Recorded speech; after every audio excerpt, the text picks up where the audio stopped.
The first three stages of these games have nothing to do with the story as a whole. By some strange coincidence, the first three stages are what you get when you download demos of games in this series. Don't know why. Oh, my first death. I feel so proud. The series centers around two characters in particular. Reimu, the lazy shrine maiden, and Marissa, the ordinary witch. By ordinary, I mean not a monster or with any particular special ability. She just studies magic a lot, as opposed to Reimu, who never trains or studies and gets through on talent alone, still managing to be a bit stronger than Marissa. Marissa is often frustrated by this. Can't imagine why.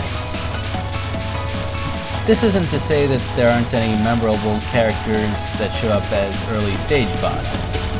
I'm thinking specifically of Cerno, the dumbest character in the entire series, but there are a couple others as well.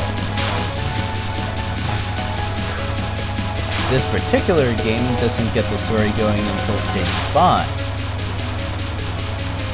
Though the battles in stage 4 are pretty memorable.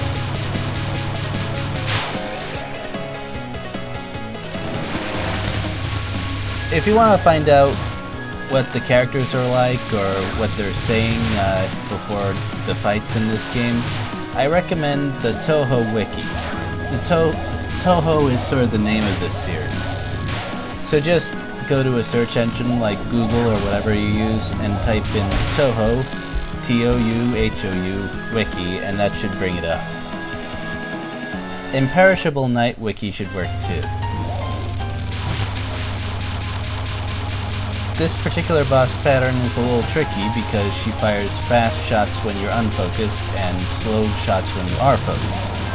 If you're not careful, they can overlap each other and cause trouble.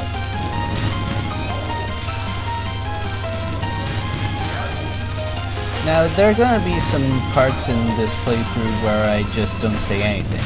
That's because, although this is a great series, and there's often a lot to say, there are some parts where there really isn't that much to talk about except, oh, she's shooting at me, oh, I dodged it, or oh, I didn't dodge it, or oh, spell card bonus. And that's just boring. It's a name.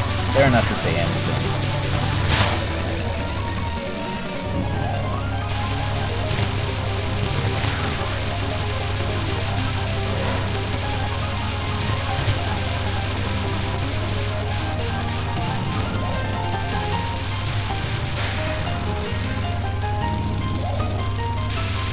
There are some familiars, especially during spell cards, which cannot hurt you if you collide with them.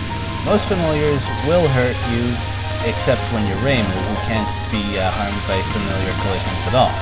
In this particular spell card, for example, touching a familiar won't do anything, except that those familiars shoot, so it's better to avoid them anyway.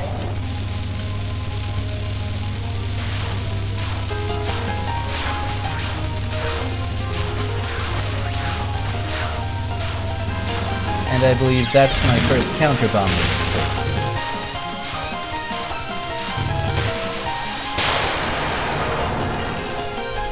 play. Okay, here I'm going to try and make up for that previous last spell.